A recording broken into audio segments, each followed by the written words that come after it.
manfaat dari keyakinan kelas, salah satunya kelas lebih nyaman dan tertib. Ibu dengar dari ketua kelas, kamu habis bertengkar ya sama Ali? Iya Bu, abis saya kesal dulu sama Ali karena manggil-manggil nama orang tua terus sebagai candaan.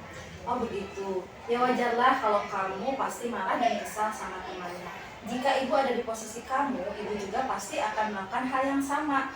Lalu, apa yang kamu lakukan terhadap Ali? Saya marah-marah Bu, saya maki-maki Ali dan tanpa sadar saya mengeluarkan kata-kata kasar kepada Ali. Oh begitu. Pasti kamu berbuat begitu ada alasannya ya? Iyalah Bu, masa saya diam aja Ali memanggil saya dengan nama orang tua saya. Kan itu sudah tidak menghormati orang tua saya. Saya juga kan punya nama sendiri, kan kita harus memanggil orang dengan panggilan yang disukai. Ya, wajarlah kalau kamu merasa marah karena tidak rela kalau nama orang tua disebut-sebut dengan nada gurauan. Ibu sangat menghargai perbuatan Tiara yang berbuat tidak lebih buruk dari ini, misalnya dengan memukul.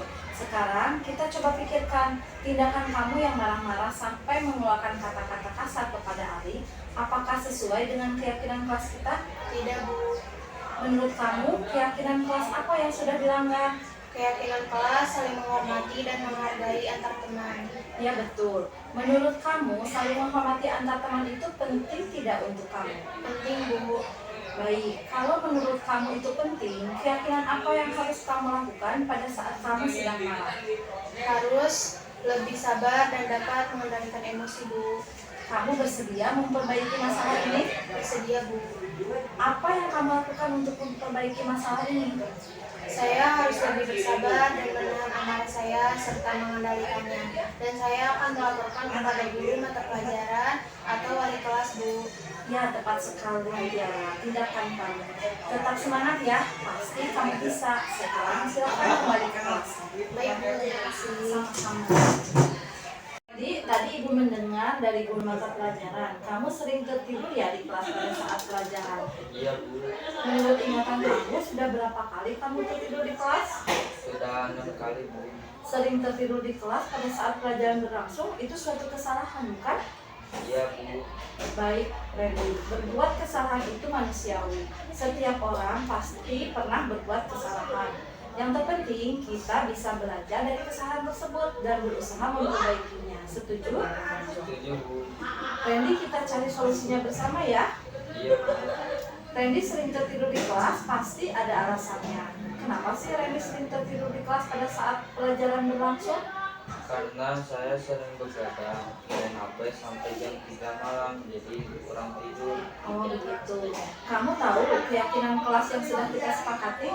Tahu Bu, Kalau tertidur di kelas pada saat pembelajaran berlangsung, sesuai dengan keyakinan kelas kita tidak? tidak Bu, Menurut kamu, keyakinan kelas apa yang sudah kamu langgar? disiplin Bu. Menurut kamu, disiplin itu penting atau tidak untuk kamu? Penting Bu, karena dapat menghargai waktu dan membuat kita lebih teratur. Betul, menghargai waktu itu penting dan sangat bermanfaat untuk kita. Seperti kita dapat menghargai orang-orang di sekitar. Pekerjaan menjadi tidak menumpuk dan juga dapat melatih rasa kepedulian. Iya Bu, saya menyesal sering tertidur di kelas pada saat jam pelajaran berlangsung. Saya mohon maaf Bu, karena sering tertidur di kelas. Iya Randy, sikap yang sangat baik sudah kamu tunjukkan dengan cara memberitahukan. Menurut kamu, apa yang akan kamu lakukan agar kamu tidak tertidur lagi di kelas pada saat jam pelajaran berlangsung? Saya akan tidur lebih cepat dan tidak begadang lagi agar saya tidak tertidur lagi di kelas. Baik Randy, kamu sudah menemukan solusinya. Dan ibu akan bekerja sama dengan orang tua kamu agar jam tidur malam kamu cukup sehingga kamu tidak tertidur lagi di kelas. Sekarang silakan kembali ke kelasnya. Baik Bu, terima kasih. Sama-sama Randy.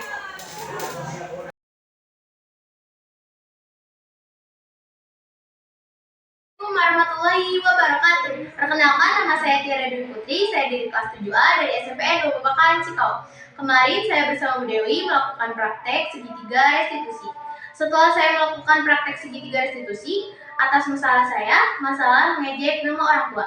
Sekarang saya jadi mengerti bahwa saya berhasil menemukan solusi atas masalah saya sendiri. Selain itu, saya dapat bertanggung jawab dan menerima konsekuensi atas masalah yang saya miliki. Sekali lagi, terima kasih kepada Bu Dewi. Wassalamualaikum warahmatullahi wabarakatuh. Assalamualaikum, perkenalkan nama saya Randy 7D. Terima kasih Ibu sudah membantu saya dari masalah saya harus mengatur jam tidur malam saya dan juga harus mengurangi bermain HP.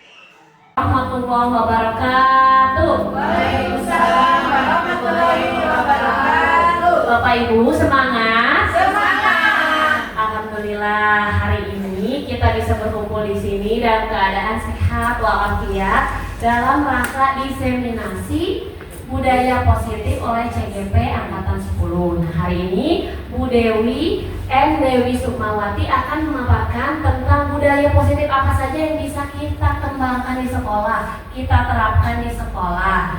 Nah, untuk itu waktu dan tempat saya persilakan. Ya, terima kasih kepada Bu Yuda. Gimana kabarnya? Alhamdulillah. Assalamualaikum warahmatullahi wabarakatuh. Ya, Ibu Bapak, sebelum saya mulai pembahasan mengenai budaya positif selanjutnya, kita ini dulu ya, briefing dulu nyanyi. Biar semangat hari ya. Ini saya bagi 4 kelompok pas ya. Jadi nyanyinya ini lagunya, kalau yang guru bahasa Inggris mungkin sudah tahu ya. Yang lagu ini watermelon, watermelon, tomato, tomato, banana, banana, banana, banana, strawberry, strawberry ya. Nah ini kelompok Bu Dewi As, watermelon ya. Ini Bu Yati ke belakang, tomato. Bu Heri ke belakang, bukan,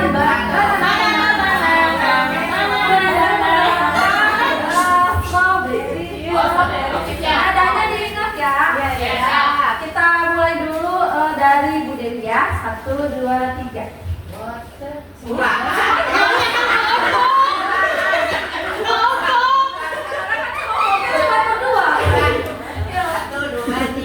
Watermelon, watermelon, tomato, tomato, banana, banana, banana, banana, strawberry, strawberry.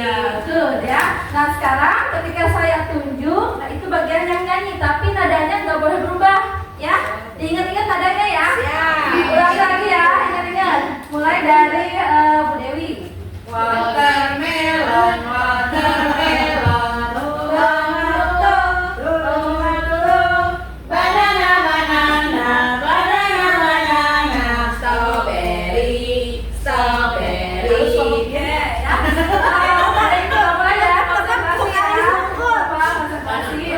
Satu dari Watermelon, watermelon, banana, banana, strawberry, strawberry, tomato.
manusia ya.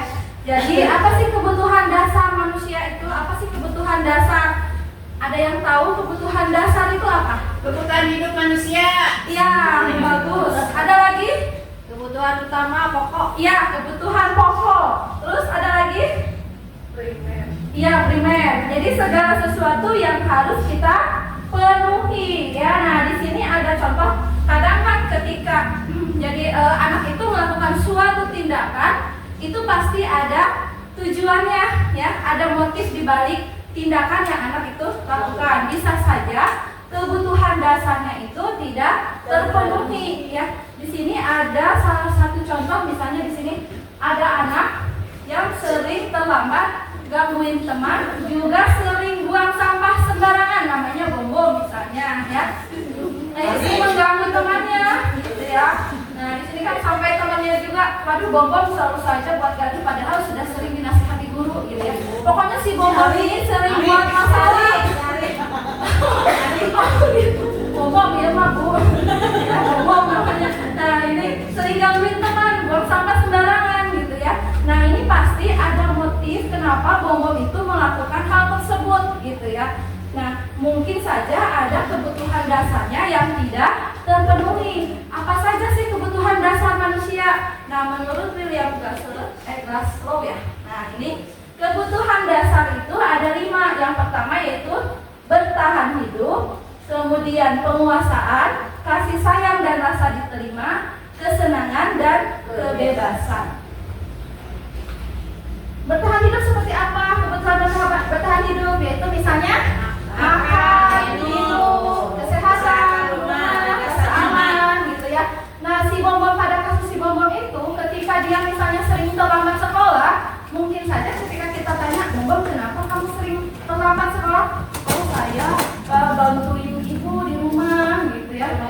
Jualan dulu gitu ya misalnya. Kira-kira itu berarti kebutuhan dasarnya apa tuh dari Bombom? Ekonomi. Iya, bertahan hidup kan. Ekonomi itu sangkut pautnya ke bertahan hidup. Bagaimana keluarganya itu mempertahankan hidupnya. Jadi perlu makan gitu kan, kesehatan, rumah dan rasa aman. Kemudian yang kedua, kebutuhan kasih sayang dan diterima. Nah, di sini mungkin anak-anak kita banyak ya yang seperti ini ya, ketika anak-anak kita banyak melakukan kesalahan, mungkin banyak yang emang kurang kasih sayang gitu ya di rumahnya. Nah, ini sambil jadi kasih sayang gitu. Sama seperti kasih sayang. Iya, sama seperti kita disayang. Ketika gurunya misalnya apa ya, melakukan suatu tindakan yang memang agak gimana gitu ya, ada nyeleneh bisa jadi ya, itu karena memang iya, itu sama lain sayang. Oh gitu, ada ya? Ada. Yang kedua, memberi dan menerima perhatian. Dan yang ketiga, perasaan diterima dalam lingkungan keluarga, sekolah dan masyarakat. Nah, ini semua itu ada di dalam teman ya, biasanya kemudian keluarga, orang tua, dan di sekolah juga, yaitu kita sebagai gurunya mungkin yang bisa memberikan kebutuhan kasih sayang tersebut ya. Nah, yang ketiga, kebutuhan penguasaan. Nah, ini cirinya diakui prestasi dan kemampuannya. Jadi kadang anak itu melakukan suatu bukan kesalahan ya. Jadi anak itu menguasai temannya, mungkin pengen diakui gitu ya. Dia tuh pintar dalam apa gitu kan, seperti itu. Kemudian juga ingin didengarkan dan merasa berharga dan ingin dihormati serta dipercayai gitu ya. Ketika anak-anak ada salah satu anak misalnya jiwa pemimpinnya gitu ya muncul. Nah, berarti ada kebutuhan penguasaan yang memang kurang terpenuhi, tapi anak itu mengalami ingin diakui tetapi melakukan kebiasaan-kebiasaan yang negatif. Karena merasa sejagoan. Nah, itu sejagoan karena memang kebutuhan penguasaannya itu yang tidak terpenuhi gitu ya. Yang keempat, kebutuhan kesenangan. Nah, bisa aja mungkin tadi kasus Bombom itu ketika Bombom sering buang sampah, kemudian terlambat dan sering usil mungkin ya ke temennya. Nah, bisa jadi ini ya karena bisa jadi memang ini kebutuhan kesenangannya kurang terpenuhi ya.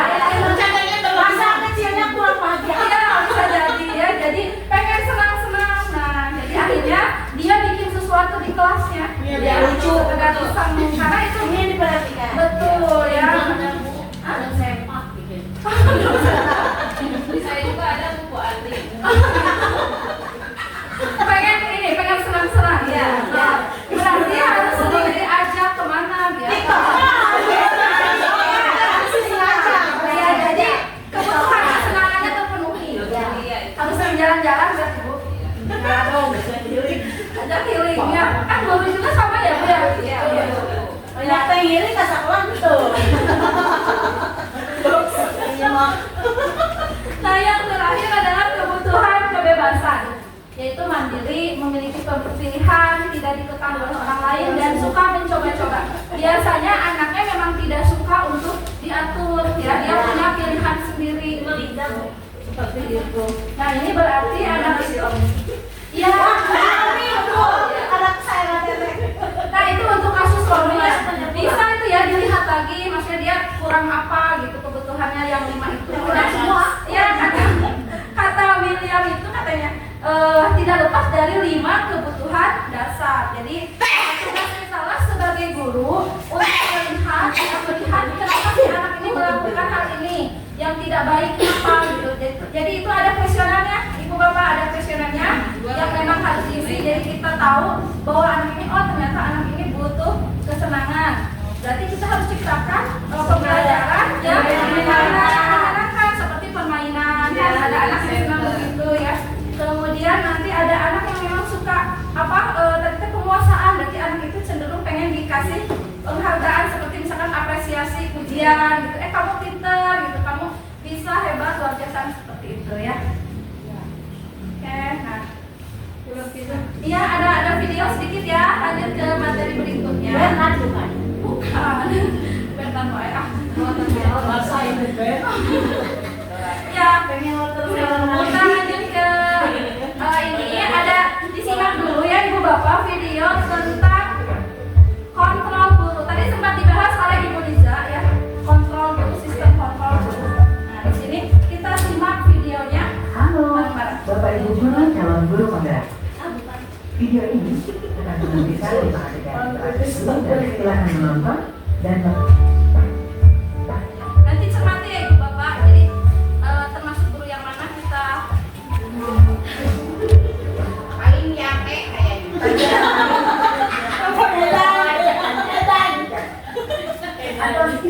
kamu sudah mengerjakan belum?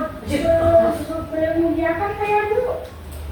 Kamu selalu ya mengerjain PR. Sekarang kamu duduk di depan, lalu pilih. Saya berjanji tidak akan memulai lagi. Saya berjanji akan berusaha menjadi murid yang rajin belajar sampai pelajaran saya selesai. pacar banget.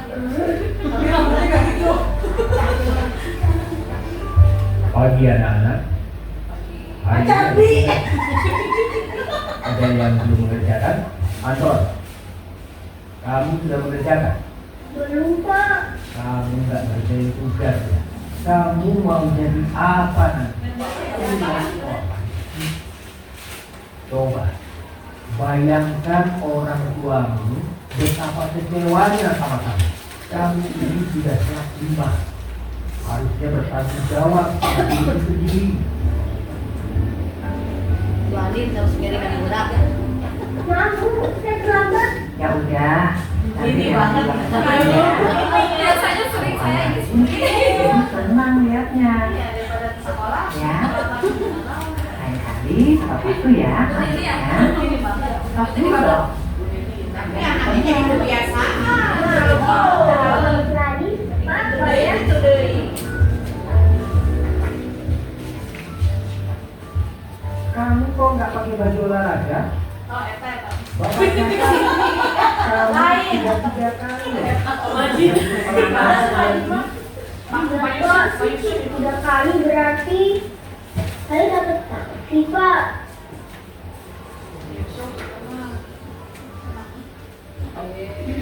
Bu, saya mengumpulin tugas. Maaf ya Bu, saya terlambat mengumpulin tugas. Kenapa kamu terlambat mengumpulkan tugas? Iya Bu, saya kalau sore udah dong warung, cepat mengumpulin tugas. Kira-kira nih, apa yang bisa kamu perbaiki supaya kamu bisa mengerjakan tugas tepat waktu? Coba, kapan biasanya kamu membantu ibu jualan? Ya benar sampai jam 8 malam, Bu. Bagaimana kalau kamu membuat jadwal? Kapan kamu akan mengerjakan tugas? Oh gitu ya Bu. Saya coba deh Bu. Terima kasih Bu. Ya, baik Ibu Bapak. Dari tayangan video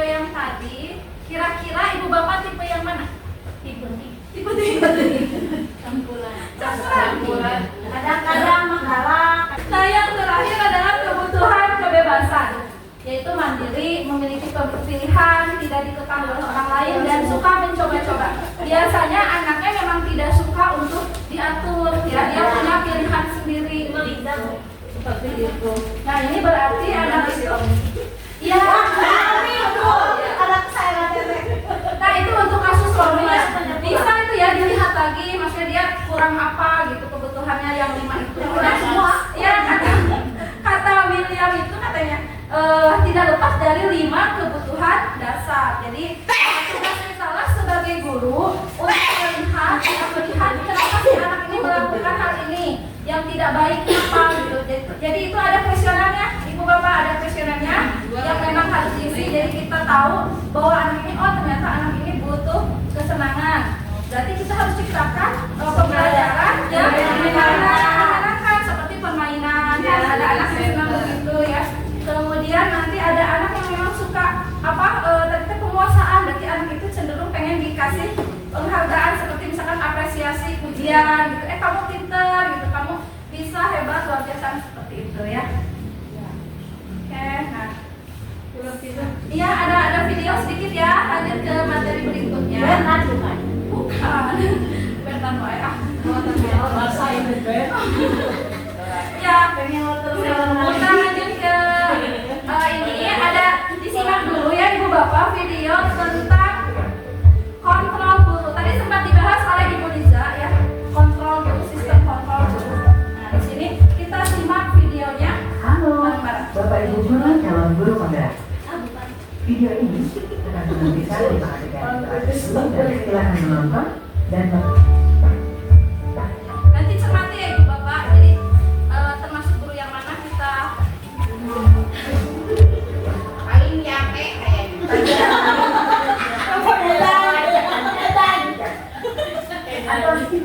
kamu sudah mengerjakan belum? Sudah mengerjakan saya Bu. Kamu selalu ya mengerjain PR. Sekarang kamu duduk di depan, lalu tulis. Saya berjanji tidak akan memulai lagi. Saya akan berusaha menjadi murid yang rajin belajar sampai pelajaran saya selesai.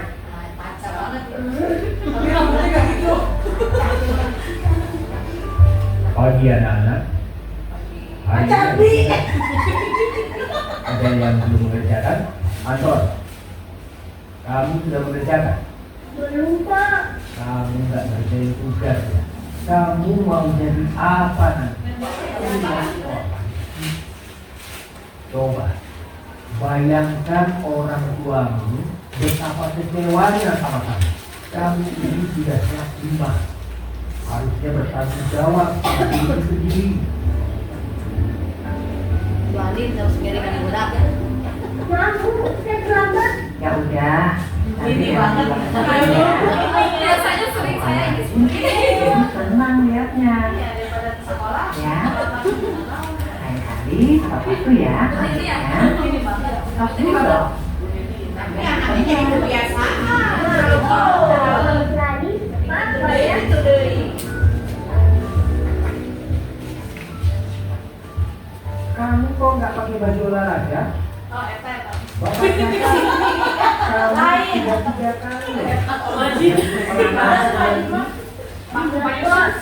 Udah kali berarti saya dapat taksi Pak.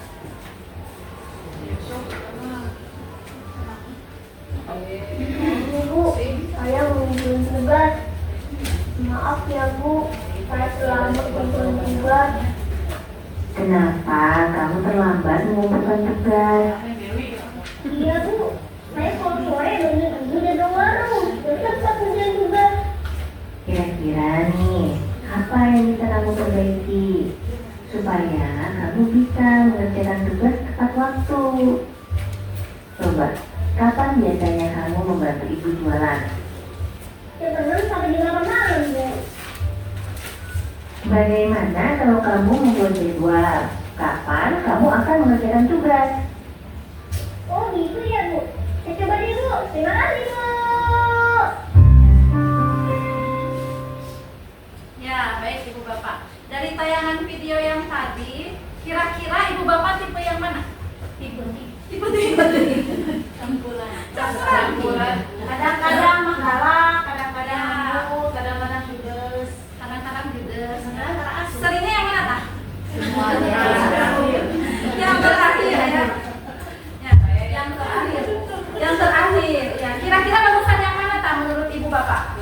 Yang terakhir, setuju? Semuanya sepakat yang terakhir? Iya, yang pertama tidak. Kenapa yang pertama tidak? Terlalu menghakimi. Ya, bagus. Luar biasa, tepuk tangan dong. Tapi dia kan itu tidak mengerjakan tugas -1. Kalau yang kedua bagaimana yang kedua? Oh, bekerjain. Ya, bagus. Yang ketiga? Yang ketiga itu yang tos. Bagus juga. Yang keempat? Ngasih konsekuensi ya. Ya, gitu ya.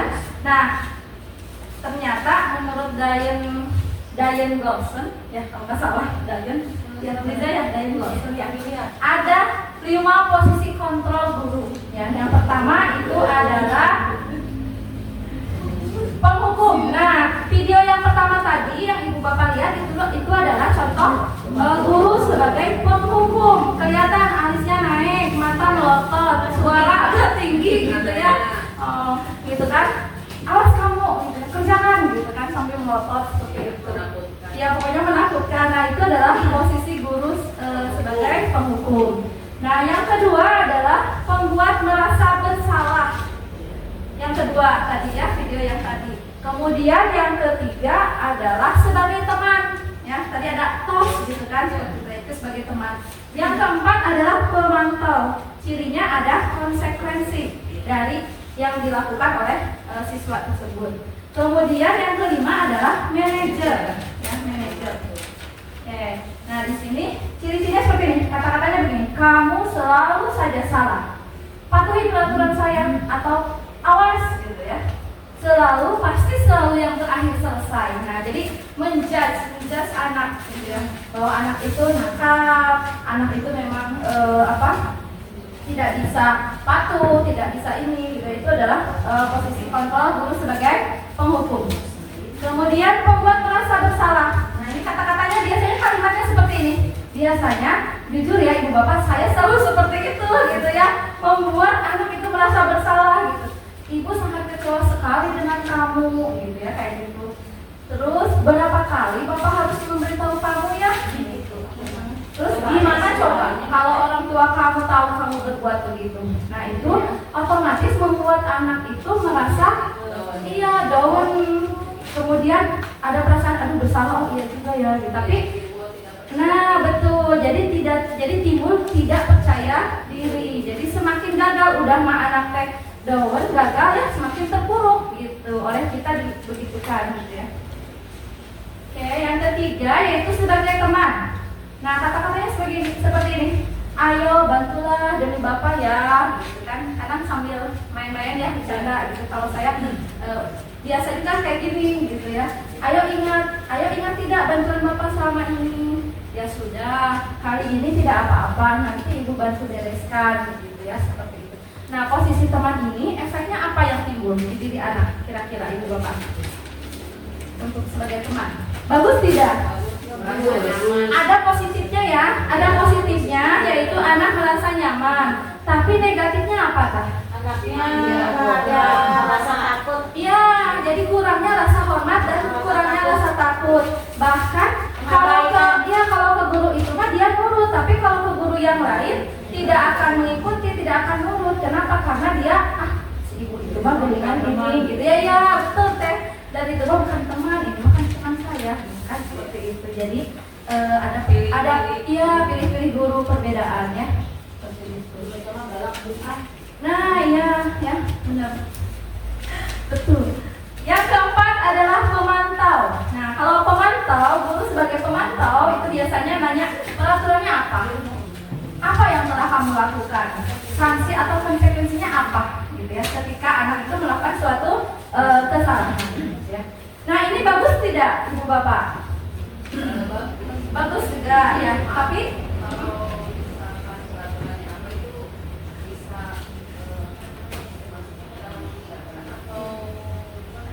ya mengingatkan, tapi kesadaran dirinya agak kurang muncul gitu ya.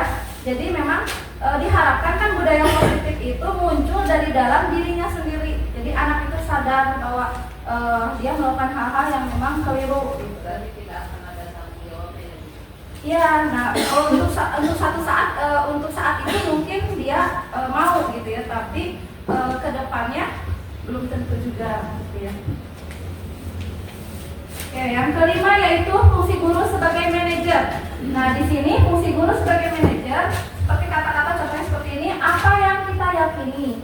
Jika kamu meyakininya, apakah kamu bersedia memperbaikinya?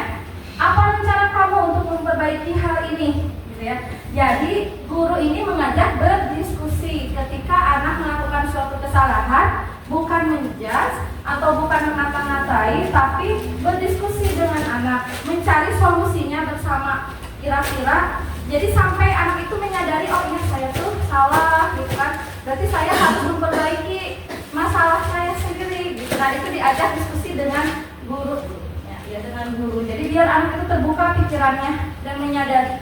Nah, inilah yang disebut tadi oleh Bu Liza itu sebagai motivasi intrinsik, jadi di dalam dirinya sendiri.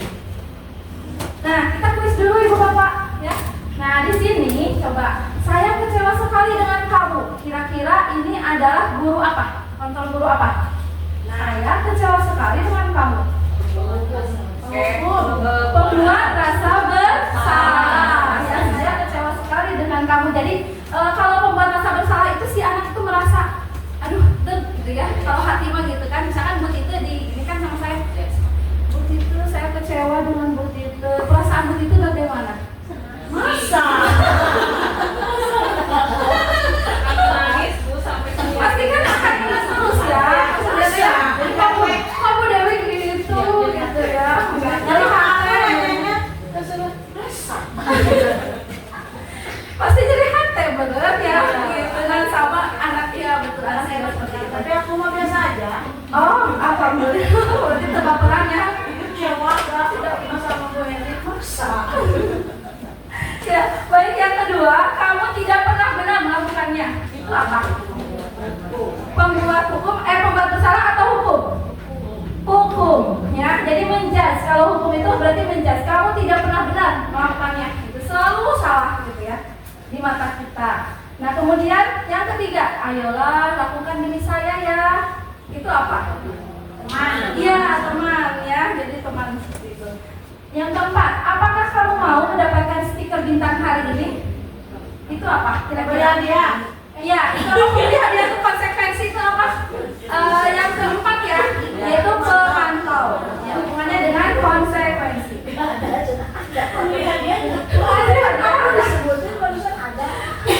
Bagaimana kamu bisa menyelesaikan masalah ini? Nah, itu apa? Manajer, tepat ya. Kamu selalu yang paling terakhir. Itu apa? Menghukum ya. Kamu tidak akan mendapat bintang bila tidak menyelesaikan tugas ini ya. Apa? Kira-kira apa? Pemantau. Ya, itu adalah konsekuensi. Berapa kali sih saya sudah mengatakan kepada kamu? Penghukum atau bersalah? Ya, bersalah ya. Ingat bukan apa yang telah saya lakukan untuk kamu? Teman atau bersalah? Bersalah ya. Kamu tidak akan pernah berhasil dalam kehidupan ini. Hukum ya. Cuma jahat banget ya. Apa rencanamu untuk menyelesaikan ini? Manajer. Ya, tepuk tangan buat itu semua. Alhamdulillah. Alhamdulillah.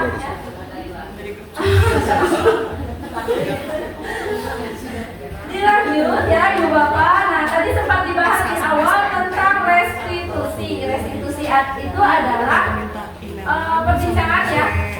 Ya, perbincangan dengan berdiskusi antara guru dan siswa ya. Guru dan siswa tentang permasalahan sehingga timbul kesadaran pada diri anak tersebut sehingga dicari solusinya gitu ya. Nah, di sini ada segitiga restitusi. Jadi ada 3 tahap untuk menyelesaikan suatu permasalahan dengan anak. Secara teorinya begini ya, Ibu Bapak, prakteknya ternyata memang agak sulit gitu ya. Tapi nggak apa-apa kalau Ibu Bapak nanti mau mencoba ketika anak berbuat salah gitu ya atau apa tindakan yang agak nyeleneh, Nah, pakai segitiga restitusi. Tahap pertama yaitu menstabilkan identitas. Ya. Menstabilkan identitas ini contohnya seperti ini. Kata-kata kitanya, setiap orang pasti pernah melakukan kesalahan. Atau kamu bukan satu-satunya yang pernah melakukan ini. Jadi ketika anak berbuat salah, misalnya anak itu terlambat masuk sekolah. Kemudian kita tanya, ibu tahu kamu pasti pernah gitu kan melakukan kesalahan. Ibu juga pernah seperti itu. Nah, itu menstabilkan identitas. Artinya yang tadinya anaknya itu merasa gagal karena terlambat aja gitu kan.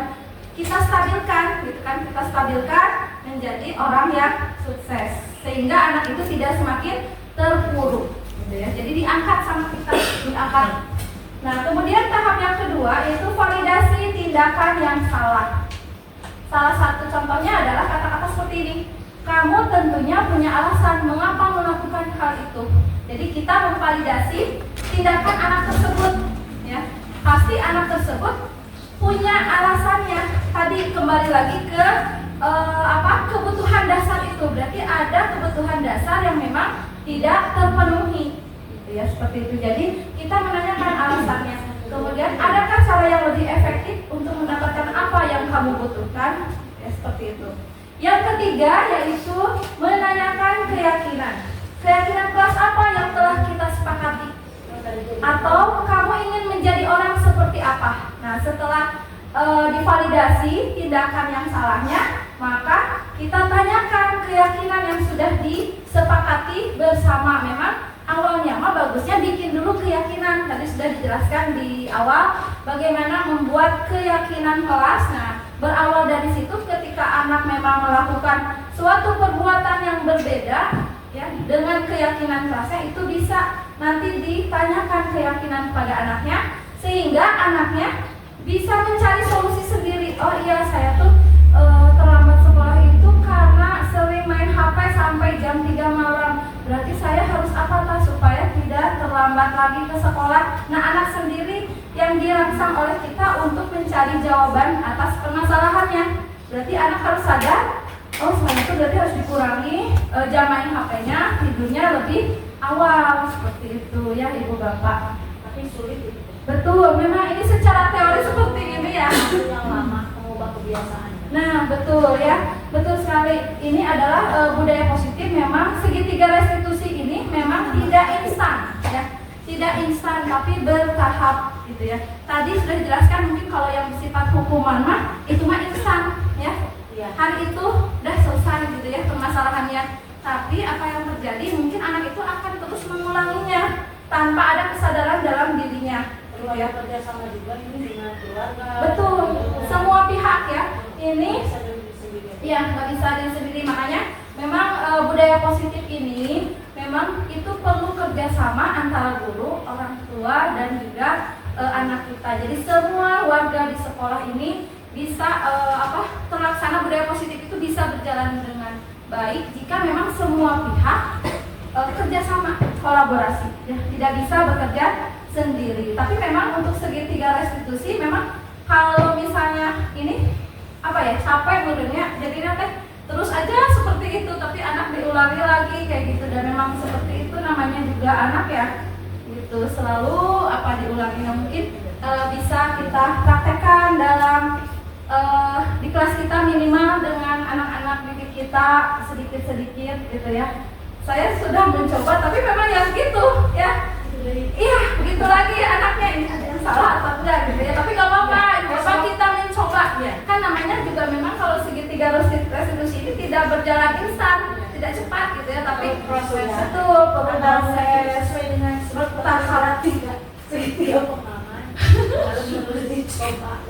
Apanya yang dicoba? Segitiganya. Iya, memang harus dicoba terus Bu Herni. Kan dia jadi kebiasaan. Iya betul ya. Demikian Ibu Bapak, jika ada yang mau ditanyakan, mangga dipersilakan tanya oleh kita untuk mencari jawaban atas permasalahannya. Berarti anak harus sadar, oh selain itu berarti harus dikurangi jam main HP-nya, tidurnya lebih awal. Seperti itu ya Ibu Bapak. Tapi sulit itu. Betul, memang ini secara teori seperti ini ya. Yang lama mengubah kebiasaannya. Nah, betul ya, betul sekali. Ini adalah budaya positif. Memang segitiga restitusi ini memang tidak instan, ya, tidak instan, tapi bertahap, gitu ya. Tadi sudah dijelaskan, mungkin kalau yang bersifat hukuman mah itu mah instan, ya. Hari itu udah selesai, gitu ya, permasalahannya. Tapi apa yang terjadi? Mungkin anak itu akan terus mengulanginya tanpa ada kesadaran dalam dirinya. Perlu ya kerjasama juga ini dengan keluarga. Betul, semua pihak ya. Ini Bisa diri sendiri. ya nggak bisa diri sendiri, makanya memang budaya positif ini memang itu perlu kerjasama antara guru, orang tua dan juga anak kita. Jadi semua warga di sekolah ini bisa terlaksana budaya positif itu bisa berjalan dengan baik jika memang semua pihak kerjasama, kolaborasi, ya, tidak bisa bekerja sendiri. Tapi memang untuk segitiga restitusi memang kalau misalnya ini capek menurutnya, jadi nanti terus aja seperti itu, tapi anak diulangi lagi kayak gitu, dan memang seperti itu namanya juga anak ya, gitu, selalu diulangi. Nah, mungkin bisa kita praktekkan dalam di kelas kita minimal dengan anak-anak didik kita sedikit-sedikit gitu ya. Saya sudah mencoba, tapi memang yang gitu ya. Iya, begitu lagi anaknya, ini ada yang salah atau enggak gitu ya. Tapi nggak apa-apa, coba kita mencoba ya. Kan namanya juga memang kalau segitiga restitusi ini tidak berjalan instan, tidak cepat gitu ya. Tapi proses itu perlu proses bertahap juga. Segitiga pemahaman harus dicoba. Apanya yang dicoba? Oh, segitiganya. Iya, memang harus dicoba terus Bu Herni. Iya, kan biar jadi kebiasaan. Iya, betul ya. Demikian Ibu Bapak, jika ada yang mau ditanyakan, mangga dipersilakan tanya.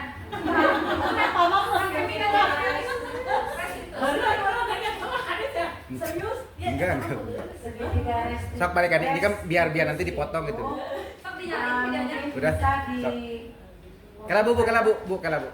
Ada yang mau nanya gitu. Ada yang mau bertanya? Ya Bu Herni, silakan. Ada. Segitiga restitusi ini memang mungkin ya untuk pembelajaran sesuai dengan era di zamannya. Tetapi apakah segitiga restitusi ini bisa berlaku bagi kalangan-kalangan anak-anak didik kita yang kondisi keluarganya tercerai-berai, lalu dia hidup tidak menetap nomaden, ya, bisa di uangnya, bisa di bibinya, bisa di neneknya, kadang di tetangga, numpang makan dan minum. Apakah segitiga restitusi ini akan bisa dilakukan dengan kondisi siswa yang seperti itu? Terima kasih. Apa pertanyaannya? Tangan untuk Bu Herni dulu. Saya mencoba menjawab, mungkin di sini nanti bisa ditambahkan oleh Pak Mirfan sebagai guru penggerak. Ya, sebetulnya segitiga restitusi ini untuk semua jenis siswa, ya.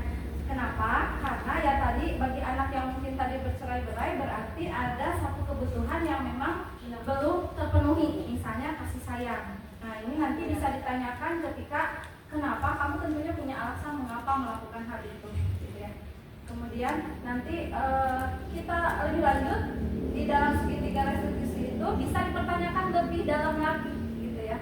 Jadi menanyakan anaknya, jadi nanti ketahuan di dalam segitiga restitusi itu anak itu ternyata latar belakangnya seperti ini. Nah, tentunya ketika setelah diselidiki anak itu memang kebutuhan kasih sayangnya kurang, berarti tugas kita sebagai guru mungkin untuk di sekolah berarti memperhatikan dengan sabar, mungkin ya lebih ekstra memperhatikan anak tersebut. Misalnya apa kurang kasih sayang dalam hal apa, lebih lanjut. Sebetulnya ini untuk semua jenis anak, dan memang itu perlu kesabaran buat kita, ya, harus sabar banget gitu ya, seperti itu. Mungkin itu secara teorinya ya Bu Herni. Nah, kalau prakteknya mungkin ya emang pasti kesel ya, Banyak hal-hal yang kadang di luar dugaan kita, apa yang dia butuhkan terhadap yang diomongkan tadi, yang dibicarakan tadi, yang kadang kita juga tidak bisa memenuhi apa yang dia harapkan karena keterbatasan sebagai wali kelas, sebagai guru. Waktu juga kan kadang dia malam-malam juga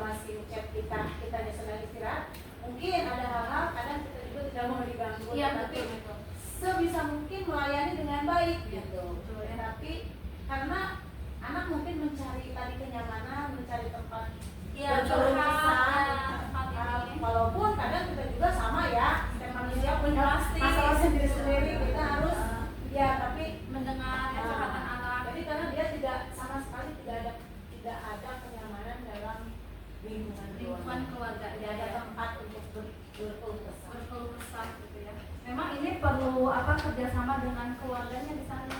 Jadi sebaiknya mungkin diskusi mulai kan. Oh gitu ya. Ya, ibu bapak punya solusi? Ada punya begini. Oke. Ya.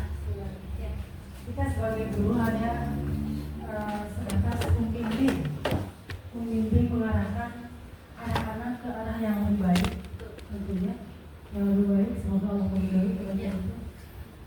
Pengalaman yang saya lakukan, walaupun saya tidak ungkapkan kepada ibu-ibu, ketika kita lelah menasihati anak, memilih anak, contoh ada di kelas 7A yang sekarang, sering sekali ya, karena memang itu udah kata-kata dari orang tua. Ketika anak itu sakit, kalau sembuh mau jadi apapun, mau oke terbaik, terima. Ketika ucapan orang tua seperti itu, otomatis anak pun jadi sakahayang. Iya, doang ya. Lelah luar biasa. Beberapa kali anak-anak teman-temannya sampai nggak sanggup. Terus terang berapa kali saya memesan ngomong titip anak dia sambil ini dia terlihat kadang-kadang ketika ada orang-orang ya saya usap tangannya ketika saya bukan kecewa bukan sakit tapi ingin mengucapkan itu. Ya Allah titip, ya Allah pokoknya memberikan hidayah. Saya nggak mampu memberikan apa-apa kepada anak ini. Saya nggak mampu memberikan petunjuk yang engkau anggap benar. Tapi dia kata-kata itu, alhamdulillah setiap ini beberapa kali ya ketika ada ini ada pertamanya gini, Bu itu selalu mana selalu tadi Ibu maaf Bu, bukan mau apa-apa. Sekarang dia udah minta maaf, Bu maaf Bu tadi nggak baju kencai. Jadi dia mengakui dengan sendirinya. Ya pertamanya itu. Terus ya nggak apa-apa. Kamu masa dia tapi dia tetap mengucapkan itu ke Allah nitip. Ke Allah nitip karena kita nggak bisa apa-apa yang memberikan yang berhak memberikan hidayah itu Allah. Udah itu aja Abi dilakukan sekinku. Lelah bagaimana mengarahkan anak ini karena memang ini seperti supata dari ibunya dari orang tuanya. Itu nggak seperti itu ya. Karena orang tuanya pun nggak katakan bukan ke anak itu saja Bu, maaf banget maaf. Ke anak yang lain itu ada beberapa. Walaupun bukan anak bimbing, bukan Abi wali kelas bukan. Tapi ketika Abi menghadapi hal itu, anak itu seperti itu. Pasrahkan aja hati kita, ikhlas saja. Kita tetap membimbing dia, tapi ada keterbatasan, ketidakmampuan kita saat kita membimbingnya. Ya udah Allah yang maha membimbing. Kan Allah ya, segalanya Allah. Nah itu bukan kita pesimis, bukan sama sekali. Ini alternatif terakhir, tapi tetap kita terus berlanjut untuk memberikan bimbingan dan kasih sayang kepada anak itu. Luar biasa. Waalaikumsalam warahmatullahi wabarakatuh. Terima kasih Bu Nini ya yang sudah memberikan masukannya luar biasa ya. Memang terakhir memang pasrah pada Allah Subhanahu wa taala ya, karena kita mah hanya berikhtiar gitu kan, tapi jangan sampai lelah dari ikhtiar itu. Iya betul. Memang hanya Allah yang bisa menggerakkan hati anak tersebut. Kita mah hanya bisa berdoa dan berbanyak gitu ya. Luar biasa ya, tugas guru mah memang luar biasa. Kalau misalnya di maaf nggak ada bandingannya ya, 24 jam. Kadang kita orang anak kita tidak terlalu dikhawatirkan. Anak Iya. yang lebih dikhawatirkan. Anak sendiri mah ya, Alhamdulillah anak sendiri. makanya memang kita titipkan anak-anak kita kepada Allah yang maha pemelihara, yang pemelihara, insya Allah. Ya, lanjut ya. Nah untuk refleksinya, saya minta satu kata aja untuk pembelajaran hari ini, ya. Satu kata atau satu kalimat tentang hari ini. Apa yang didapat oleh ibu bapak? Hebat.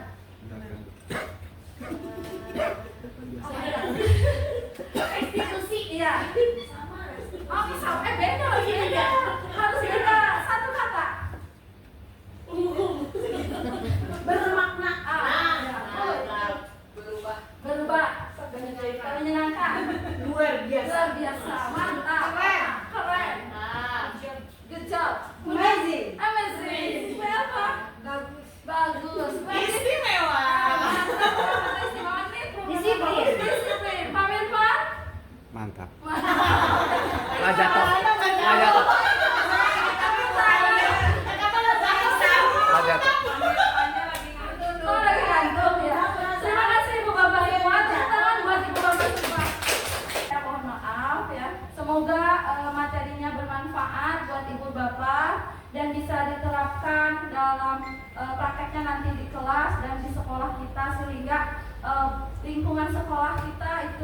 lingkungan yang positif ya, semuanya membawa aura positif insya Allah, dan ke anak-anaknya juga nanti berimbas gitu ya insya Allah. Itu perlahan nggak apa-apa, perlahan tapi pasti gitu ya. Assalamualaikum warahmatullahi wabarakatuh. Hebat.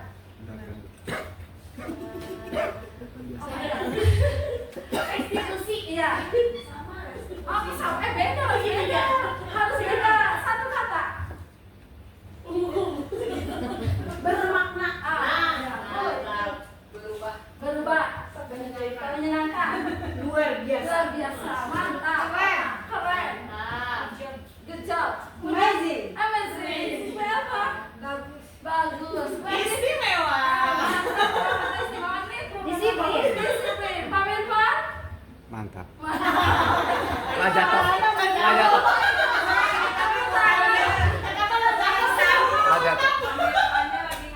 Oh, lagi ngantuk ya. Terima kasih Ibu Bapak Ibu. Tangan buat Ibu Bapak semua. Ya, mohon maaf ya. Semoga materinya bermanfaat buat Ibu Bapak dan bisa diterapkan dalam prakteknya nanti di kelas dan di sekolah kita, sehingga lingkungan sekolah kita itu lingkungan yang positif ya, semuanya membawa aura positif insya Allah, dan ke anak-anaknya juga nanti berimbas gitu ya insya Allah. Itu perlahan nggak apa-apa, perlahan tapi pasti gitu ya. Assalamualaikum warahmatullahi wabarakatuh. Baik, sangat menyenangkan ya Bapak Ibu hari ini. Bagaimana Bang Irfan, satu kata untuk hari ini? Lah jatuh kehabisan. Ya. Alhamdulillah, semoga sedikit diseminasi hari ini bisa memberikan sedikit perubahan, pergeseran paradigma kita yang lalu. Biasanya kita memakai paradigma kita yang zaman mungkin memang kita awalnya berpikiran bahwa dulu juga kita juga sampai ke titik ini, sesukses ini misalnya pakai paradigma yang lalu, kok belum tentu anak ayah nama bisa sukses memakai paradigma gitu kan ya Bu, ibu-ibu, bapak, tapi tidak bisa ternyata diterapkan di anak-anak sekarang. Nah, semoga pembelajaran hari ini bisa membawa manfaat sedikit-sedikitnya atau sebanyak-banyaknya. Amin. Ya Rabbal Alamin. Baik, sekian dari saya dan Bu Dewi. Semoga menjadi manfaat dan syafaat di akhir. Baik, wabillahi taufiq wal hidayah. Wassalamualaikum warahmatullahi wabarakatuh.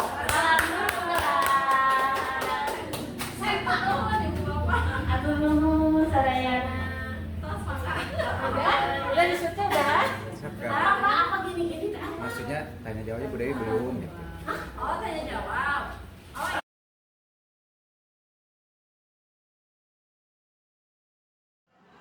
Assalamualaikum warahmatullahi wabarakatuh. Nama saya Ibu Titi Hadiati. Saya dari SMPN 2 Babakan Cikau. Menanggapi kemarin hasil dari Ibu Dewi Sukma, perform Ibu Dewi Sukma tentang guru penggerak, yaitu segitiga restitusi. Setelah saya melihat kemudian mendengarkan penjelasannya yang begitu bagus, mendetail, dan